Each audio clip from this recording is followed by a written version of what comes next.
On this episode of AV Week, the software-based AV systems, taking a look at NAB and CES, who have both mandated vaccines, and hacking in the AV industry. All that and more next on AV Week. The network for the AV industry. What are you listening to? This is AV. This is AVNation. This is AVNation. This is AV Week, episode 522, recorded Friday, August 20th, 2021. Open Garden. Support for AVNation is brought to you by Crestron and by Daylight, the leading producer of high-quality projection screens worldwide. This is AV Week, your weekly wrap-up of audiovisual news and information. My name is Tim Albright. I am your host. With us to discuss the news and information we have gathered this week. First and foremost, 4 hours due west of me is the lovely young lady, Erica Williams from Henderson Engineers. Welcome, ma'am. Hi. Also with us, I guess I'll do arrows closest to farthest away, an old friend of ours, Nick Milani. Nick is now with Epiphan Video. Welcome, sir. Good to see you again, Tim. Thanks for having me. Good to see you. And just for the geography's sake, Nick is in New Jersey. And finally, last but not least, way over across the pond, where it is still drinking time, is our buddy Tom Milner from Service and Support. Welcome, sir. Hey, Tim. Thanks for having me. Absolutely. We mentioned the fact that it's drinking time because just in case, Mitchell has to bleep something out, it will probably be Tom. All right. All that. Here we go. If you have paid attention to the AV space anytime in the last, let's say, 10 days or so, you will be well aware of the fact that there is a number of cancellations happening for CEDIA Expo. CEDIA Expo is the residential, the custom integration channel trade show happening in Indianapolis, September 1st to the 3rd. AVNation is going. I'm going. Our buddy Chris Netto right now is going. Danto is going. We've each got some panels we're on.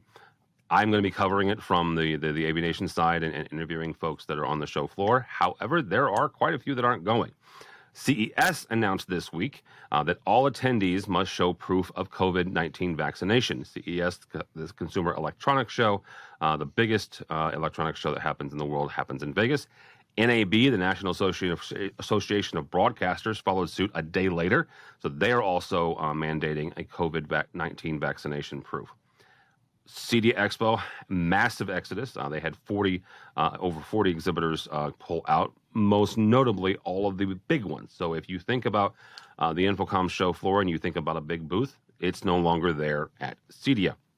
Infocom updated their safety protocols last week, mandating masks, 6 feet distancing.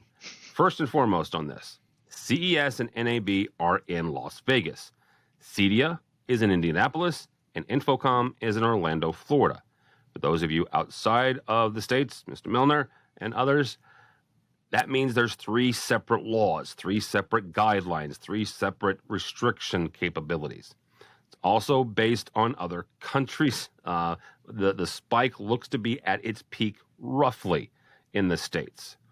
So, Erica, I'm going to start with you as the AV user of this group. What does a vaccine mandate do to you as a potential attendee? What does a mask mandate do to you? Does it do anything? Is it outside of this realm? It doesn't matter what the show organizers do. You're more concerned with what the actual variant is doing. I don't think it affects me too much personally. Here locally, we've already started to instate, indoor mask mandates again, so it's become a way of life again. We have local businesses that have already started to instate you have to show vaccination before being allowed. And we're talking like bars, you can't go into this bar or restaurant even without showing proof of vaccination. So it's familiar. Honestly, at the end of the day, it makes me feel more comfortable. Personally, I am vaccinated, so, I do have that working in my favor, but at the end of the day, I take a conservative approach in that this is a public health issue, and therefore we should be looking out for each other as a community, regardless of if that community is right here at home or it's our AV community.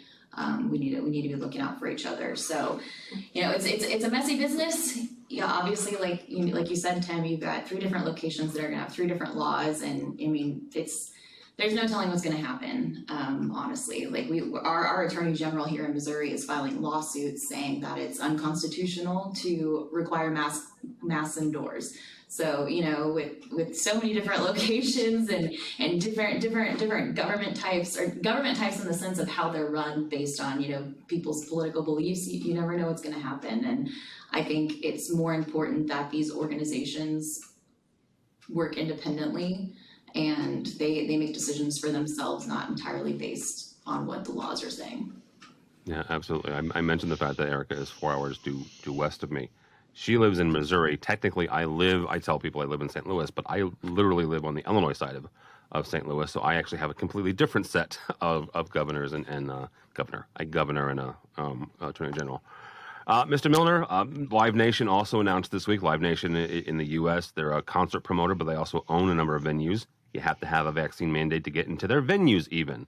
And they're pushing up against some governors, including the governor of Florida, where InfoComm will be held, who's also being sued by cruise ship companies because he says you can't mandate a mask, you can't mandate the vaccine. The cruise ships are saying, like hell, we can't. So, Tom, when you look at this, what do you want to hear from show organizers, and when do you want to hear it? I mean, the fact that CES is 5 months away, and they're already saying you got to have a vaccine mandate. Is that what you want to hear?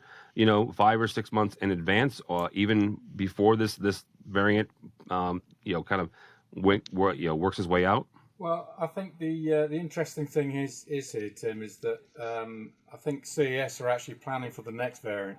They're not planning for this one. They're actually thinking ahead, and they're already thinking these shows that are going to go ahead this year, they're going to take the most of the pain because they're the ones that are dealing with the unknown. The shows that have actually occurred in the US have actually been few and far between, really, compared to the last show that was on in Europe with ISE back in 2019. Because no, 2020. It was 2020. Hang on, yeah, it was 2020, right as this whole thing was starting. Yeah. And if it had been 2 weeks later, it wouldn't have happened. Yep. So a lot of people say that ISE was the best show ever because it was sparsely populated by attendees, and they got to actually speak to all the exhibitors that they wanted to. But the interesting thing is there's all the various different companies that are attending. They're obviously all thinking about their employees, but they're also thinking about the cost as to if they don't get enough exhibitors through the door, what's the point in doing it? Now, when you put that into context and actually realise that everyone wants to go at the shows, there's no doubt about that. We all want to meet up with each other. We all want to, have the face-to-faces that we haven't had in 18 months or so. But we've actually got to be sensible about this. The UK's doing okay at the moment because obviously we got ahead of the game with vaccinations, and we haven't got quite as many naysayers as there are perhaps in the US saying that they don't want the vaccine. We pretty much exclusively want it.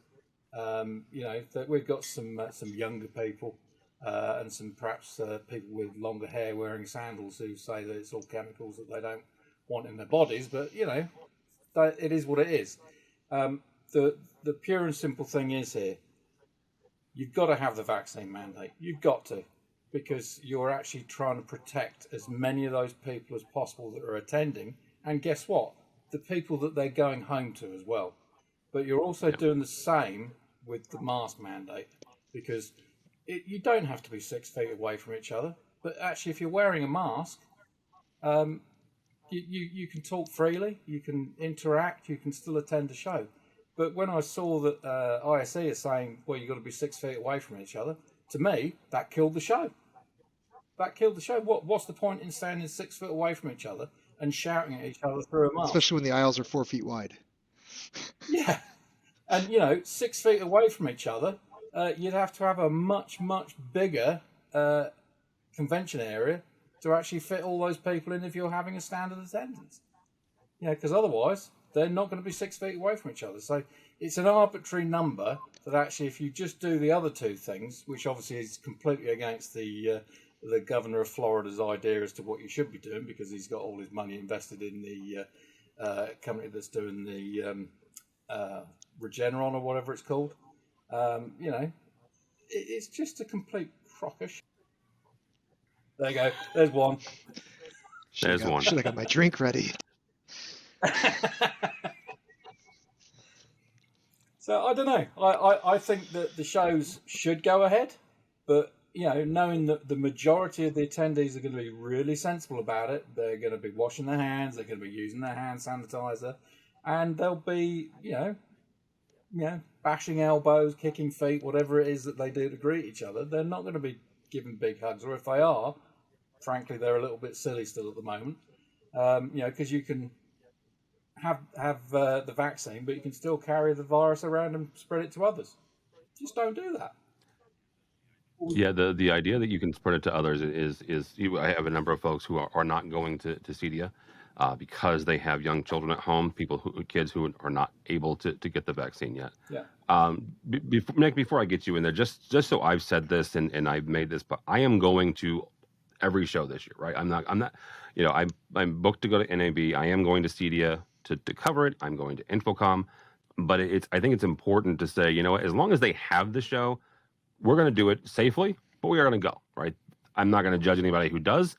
I'm not going to judge anybody who doesn't, right? So that's kind of my 2 cents in it, as far as my own opinion on this. And it's not even my opinion. It's just, I'm safe. I'm vaccinated. We're going to go. Yeah. Nick, both from an attendee standpoint, but also somebody who's exhibited there and manufacturing, when you look at this, kind of talk both from the ROI of getting as many people there, but also longer time with people, right? Because Tom mentioned, well, if there's fewer people, then you're going to have more time with somebody. Does that play out? Is there a balance there? Well, I think there naturally is, but I think first off, we have to probably acknowledge that these are going to devolve into regional shows. And part of the beauty of these events historically is that they were international events. So we were able to, as manufacturers, go get a very broad sample and engage with customers from all over the world. And really, there's something to that, right? And so, as we think about the restrictions, we're a Canadian-based company. So we have a unique challenge in that the United States government won't allow Canadians into the country right now. So we have real restrictions for our ability to even present. Or right, Brits. A lot of folks. Well, there's right? a reason for you, but that's beside the point. So I think there's some of those pragmatic challenges, but the actual event itself, I think there is going to be probably a good in-depth networking and opportunities.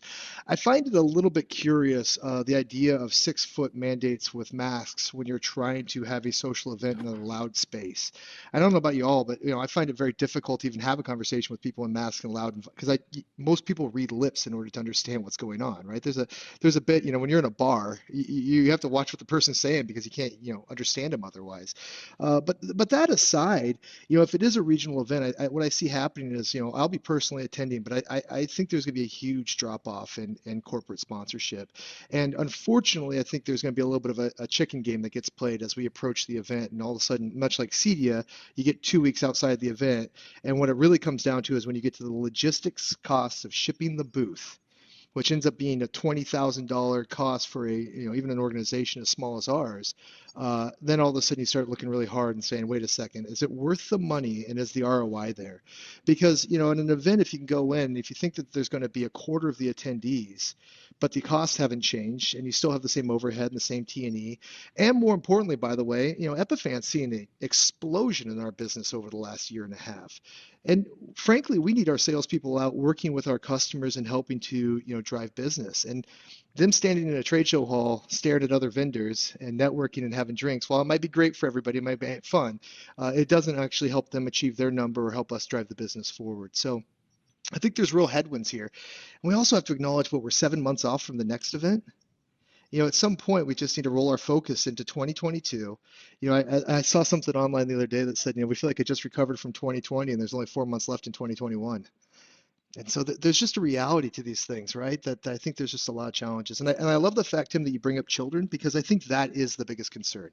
If all of us are vaccinated, if people are showing up unvaccinated, that gives a chance to bring it home to our families. And that's just, that's a real decision that everyone has to make. And I respect everyone's decision the way they make it, but that's a real concern. especially as we go into the fall school year, what that looks like through the challenges I think a lot of families have struggled with a society where both parents work, trying to manage home health, home daycare, homeschooling. It's just been a mess for a lot of people, and it's put a lot of stress on a lot of people's relationships and put a lot of stress on people's finances. It's been a big challenge. So there's just some realities to the whole thing. Yeah, absolutely there is. Absolutely there is. And here's the thing: this is not the last time that we will talk about it on this program. Just guarantee you that I was writing up the notes from and I write over the notes from last week, and it's like sure enough we talked about COVID last week. So it's a continuing story certainly. I agree with everything that Nick said, by the way, but I'm going to be a little bit more of a pessimist. This is still going into 2022. It's not going to be end of 2022. 2023 that we're actually going to see normalcy. Well, at some point we might have to accept that this is just going to be a new viral load on our societies, that until we accept vaccination en masse, I don't know how we're going to get away with that. In terms of what people want to get back to, what they experienced back in 2019, it's not going to be until the end of 2022, early 23 that we can even begin to get back to that, in my opinion. So, all the various shenanigans going on in the world, where it's politically motivated or whatever, the shows have an opportunity to either, be really bold about it, like CES have, and said about the vaccine mandate, get the mask mandate on as well. That's ultimately all they can do. Then it's down to the individual to decide whether or not they go. But honestly, what I think AVIXA have done so far, it's just the wrong decisions. And, bear in mind their close links to ISE. We saw what happened this year with ISE and the debacle that was their roadshow. It's absolutely pointless. And the return on investment that Nick mentioned is absolutely crucial to all the exhibitors. If they're not getting a return on investment, why even bother going to these big shows? So it will turn back into everyone just wanting to do regional shows or just their own shows. That's the other possibility.